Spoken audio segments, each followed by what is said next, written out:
नमस्कार दोस्तों, मैं सीमा आपका सरस्वती गुरुकुल चैनल पे स्वागत करती हूँ। आज हम कक्षा 8वीं विषय हिंदी पहली इकाई का 7वां पाठ मेरे रजा साहब, यह पाठ का आज हम स्वाध्याय देखने वाले हैं। तो स्वाध्याय शुरू करने से पहले अगर इस चैनल पे आप नए हो तो चैनल को सब्सक्राइब ज़रूर करना, ताकि आने वाले सभी वीडियो के नोटिफिकेशंस आपको मिलते रहेंगे। तो स्वाध्याय शुरू करने से पहले इस पाठ में बहुत सारे प्रश्न पूछे गए हैं पठनीय, लेखनीय, वाचनीय, संभाषणीय, इन शीर्षकों के तहत। तो पहले हम उनके समाधान जानेंगे, उनके उत्तर जानेंगे और बाद में स्वाध्याय को शुरू करेंगे। तो चलो देखते हैं पाठ में आए प्रश्न उत्तर। कल्पना पल्लवन इस शीर्षक के नीचे प्रश्न है, कला से प्राप्त आनंद अवर्णनीय होता है, इस पर अपने मत लिखो। तो उत्तर देखते हैं। कला को अंतर्मन की सुंदर अभिव्यक्ति माना जाता है और हर मनुष्य में किसी न किसी प्रकार की कलात्मक प्रतिभा होती है। अगर बचपन में ही किसी व्यक्ति को उसकी छिपी कला के बारे में पता चल जाए तो वह इसे और विकसित कर सकता है। कला भावनाओं का ही एक रूप है। जब ये भावनाएं कला के माध्यम से प्रकट होती है तो कलाकार का आंतरिक जगत जीवंत हो उठता है। चाहे यह अभिव्यक्ति लेखन के जरिए हो, चित्रकला के माध्यम से, संगीत के स्वरों के रूप में या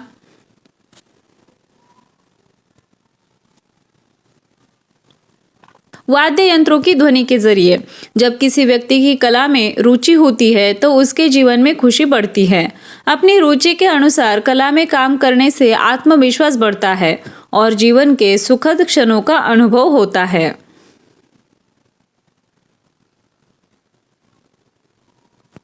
लेखनीय इस शीर्षक के नीचे प्रश्न है, हस्तकला प्रदर्शनी में किसी मान्यवर को अध्यक्ष के रूप में आमंत्रित करने के लिए निमंत्रण पत्र लिखो।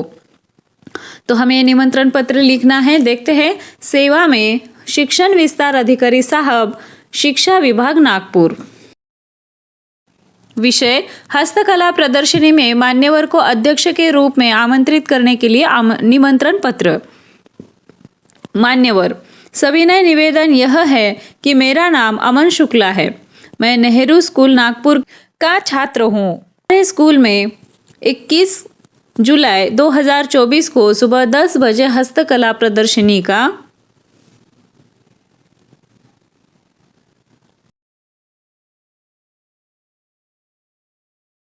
आयोजन किया जा रहा है। इस प्रदर्शनी में बच्चों ने खुद बनाए हुए काल्पनिक चित्र और वस्तुएं हैं। मैं आपको नेहरू स्कूल की तरफ से हस्तकला प्रदर्शनी में अध्यक्ष के रूप में आमंत्रित करना चाहता हूं।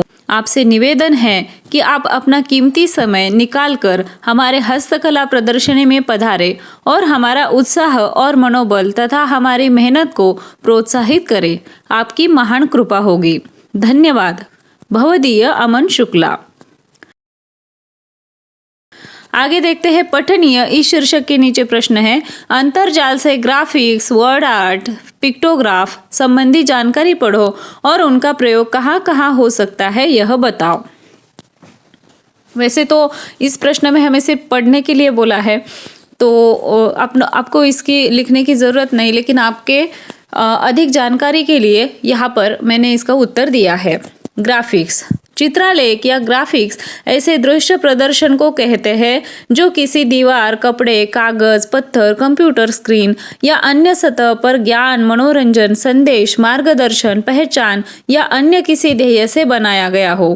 फिल्म के पोस्टर, लोगो, वेब डिजाइन, किताब की कवर डिजाइन, एप्लीकेशन डिजाइन, इन सभी में ग्राफिक डिजाइन का इस्तेमाल किया जाता है। अभी देखेंगे word art. Word art computer के एसएस वर्ड में प्रयुक्त किया जाने वाला एक टूल फंक्शन है, जिसमें किसी भी शब्द को पूर्व निर्धारित डिजाइन के अनुसार विशिष्ट रंग रूप दिया जाता है। आगे देखते हैं पिक्टोग्राफी। पिक्टोग्राफी यानी कि चित्रलिपि, यह तरह की एक लिपि है जिसमें अपने विचार और भावों के लिखित रूप में प्रकट करने के लिए शब्द की लिपि का नहीं बल्कि चित्रों की लिपि का उपयोग किया जाता है। अर्थात अपने विचारों को रेखा चित्रों या छायांकन के माध्यम से प्रकट किया जाता है। ये चित्रलिपि विशिष्ट अर्थ के लिए होती है।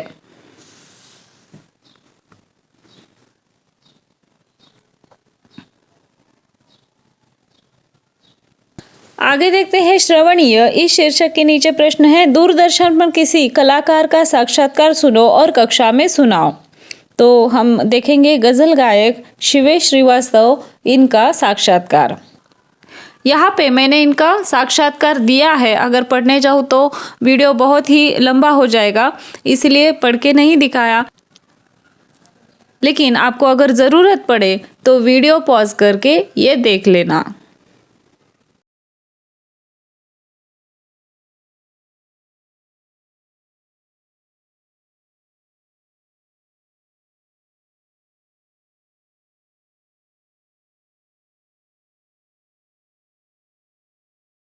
आगे देखते हैं संभाषणीय। इस शीर्षक के नीचे प्रश्न है, किसी प्रसिद्ध चित्र के बारे में अपने मित्रों से चर्चा करो।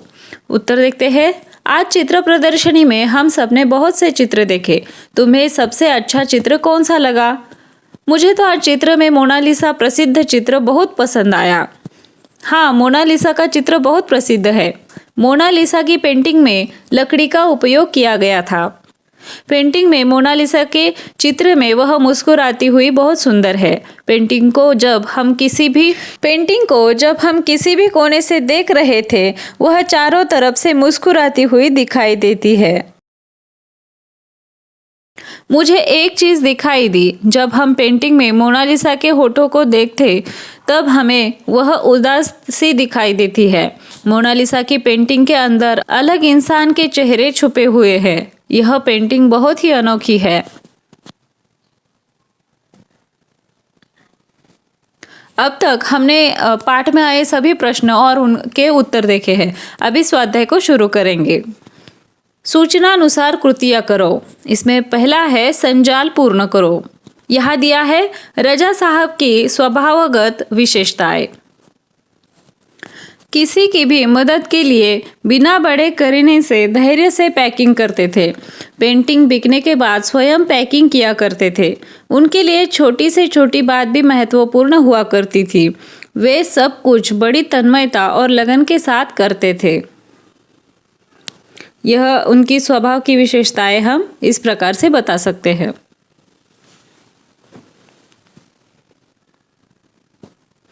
दूसरा है कृति पूर्ण करो। दोनों ने मिलकर चित्रों की प्रदर्शनियां यहाँ की थी। Mumbai, London, Paris, New York.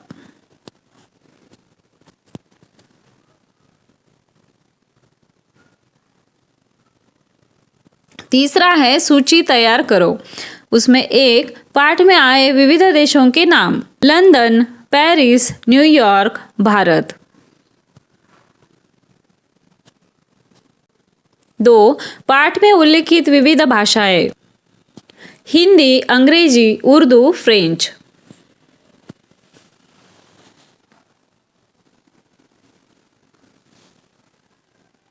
4 कृति पूर्ण करो। यहाँ पे दिया है खाने की इन चीजों में रजा साहब की जान अटकी थी। रोटी, दाल, चावल, आलू की सब्जी।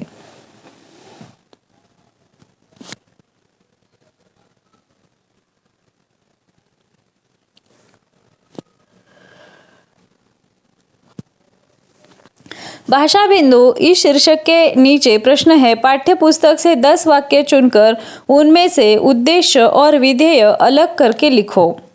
1 हेलेना बहुत खूबसूरत हिंदी बोलती थी।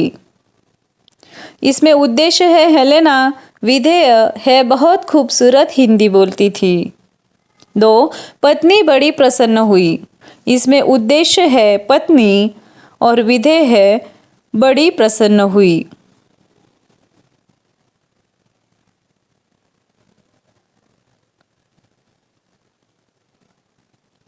3 तीसरी बहन बस सोचती रही। उद्देश्य है तीसरी बहन, विधेय है बस सोचती रही। 4 सभी लोग सकते में आ गए। उद्देश्य है सभी लोग, विधेय है सकते में आ गए।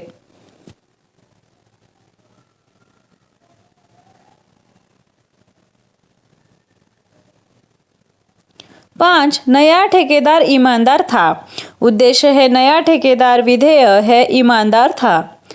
6 मैं अंग्रेजी माध्यम में पढ़ने लगा। उद्देश्य है मैं विधेय है अंग्रेजी माध्यम में पढ़ने लगा।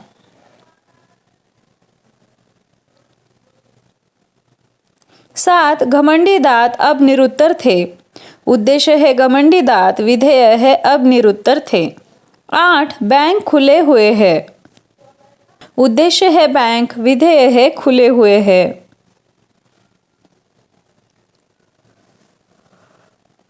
शालू बच्ची लगती थी। उद्देश्य है शालू, विधेय है बच्ची लगती थी। 10 पढ़ाई पिछड़ती गई। उद्देश्य है पढ़ाई, विधेय है पिछड़ती गई।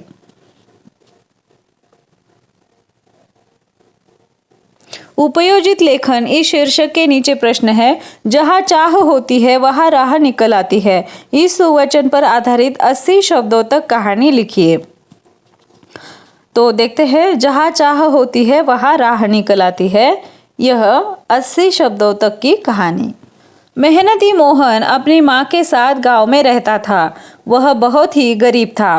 बचपन में ही उसके पिता की मृत्यु हो गई थी। मोहन की पढ़ाई लिखाई व उसके भरण पोषण की जिम्मेदारी उसकी माँ पर थी। माँ सब्जियाँ बेचकर घर चलाती थी। मोहन बहुत ही होशियार था। वह हमेशा बुद्धिमानी व चतुराई से कार्य करता था। जीवन में एक सफल इंसान बनकर दूसरों की सेवा करना उसका लक्ष्य था। एक दिन अचानक बीमार पड़ने के कारण माँ सब्जियां बेचने नहीं जा पाई। दवाई खाने के बाद भी माँ की तबीयत में कोई सुधार नहीं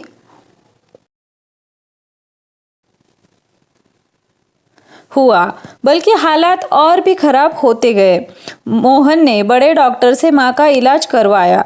घर में जितने भी पैसे थे सारे माँ के इलाज में खर्च हो गए। डॉक्टर ने माँ को कुछ दिन आराम करने की सलाह दी। सारे पैसे खर्च हो जाने के कारण मोहन अपने विद्यालय की फीस नहीं जमा कर पाया। शिक्षक ने जब उसे बुलाकर फीस न जमा करने का कारण पूछा तो मोहन ने सारी बात शिक्षक को बताई। शिक्षक ने प्रधानाचार्य से बात कर मोहन की उस महीने की फीस माफ कर दी। मोहन की घर की स्थिति देखकर उसके पड़ोसियों ने उसे समझाया कि तुम पढ़ाई लिखाई छोड़कर कोई नौकरी करो और अपनी माँ की देखभाल करो। मोहन को अपनी पढ़ाई नहीं छोड़नी थी, उसे पढ़ लिख कर डॉक्टर बनना था।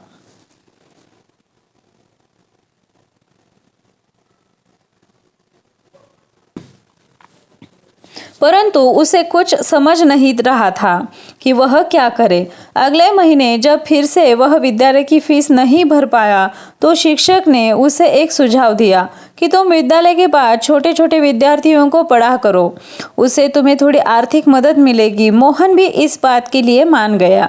उसने अपने शिक्षक की सहायता से छोटे बच्चों को पढ़ाना शुरू किया और अपने मित्र की सहायता से सुबह घर घर अखबार पहुंचाने का कार्य करने लगा।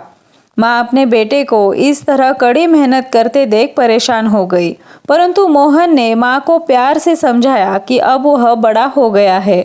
अपने बेटे की बड़ी बड़ी बातें सुनकर माँ की आंखों में आंसू आ गए। देखते ही देखते मोहन के पास ढेर सारे पैसे जमा हो गए और उसने वे पैसे अपनी माँ को दिए और विद्यालय की फीस भी जमा कर दी। पढ़ाई में कड़ी मेहनत करके मोहन इस वर्ष परीक्षा में अव्वल आया और विद्यालय ने उसकी आगे की शिक्षा के लिए छात्रवृत्ति देना शुरू किया। इस तरह मोहन ने अपनी पढ़ाई के साथ साथ अपने घर को भी संभाला और आगे चलकर वह एक डॉक्टर बन गया। गांव के लोग मोहन की तरक्की देखकर बस यही कहते हैं, जहाँ चाह होती है वहाँ राह निकल आती है। इससे हमें क्या सीख मिलती है? यदि मन में कुछ पाने की चाह हो तो उसके लिए रास्ते अपने आप निकल आते हैं। अभी इस पाठ से हमने क्या समझा ये यहाँ पे लिखना है। व्यक्ति को सर्वधर्म समभाव की भावना के साथ सर्वत्र प्रेम फैलाते हुए आगे बढ़ना चाहिए। जीवन में छोटी बड़ी बातों को महत्व देते हुए अपने कर्तव्यों का शांति व धैर्य से पालन करना चाहिए। इसके साथ ही व्यक्ति को अपने मित्र के प्रति कर्तव्यों का पालन पूरी ईमानदारी से करना चाहिए।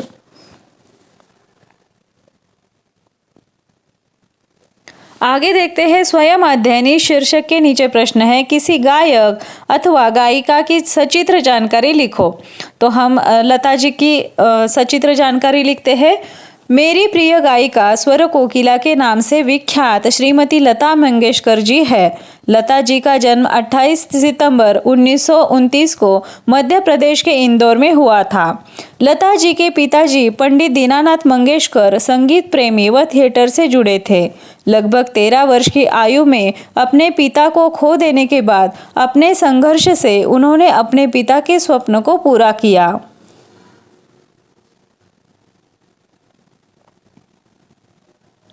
भारत रत्न से सम्मानित लता जी ने 20 से अधिक भाषाओं में लगभग 30,000 से अधिक गाने गाकर दुनिया में सबसे अधिक गीत गाने का Guinness book of world record बना दिया है। गायन की दुनिया में अपनी विशिष्ट पहचान बनाने वाली लता जी समय समय पर पद्म भूषण, पद्म विभूषण, दादा साहेब फाल्के पुरस्कार, फिल्म फेयर पुरस्कार, lifetime achievement award, Rajiv Gandhi पुरस्कार जैसे लगभग सभी पुरस्कारों के साथ साथ देश के सबसे बड़े पुरस्कार भारत रत्न से भी नवाजी गई है। आया समझ में? आशा करती हूँ कि आपको सभी प्रश्नों का समाधान मिल गया होगा। आपको ये वीडियो कैसा लगा ये कमेंट करके ज़रूर बताना। अगर वीडियो अच्छा लगा हो तो अपने दोस्तों के साथ ये वीडियो शेयर करना और सबसे महत्वपूर्ण बात, चैनल को सब्सक्राइब करना। आपके इस चैनल पे सभी विषयों के स्वाध्याय की वीडियो के साथ ही विविध प्रकार के भाषण, निबंध लेखन, पत्र लेखन, आर्ट एंड क्राफ्ट, व्याकरण, इन सभी की वीडियो चैनल पर अवेलेबल है। वो भी आप ज़रूर चेक कर लेना, वो भी आपको बहुत ही पसंद आएगी। मिलते हैं अगली वीडियो में, तब तक के लिए धन्यवाद।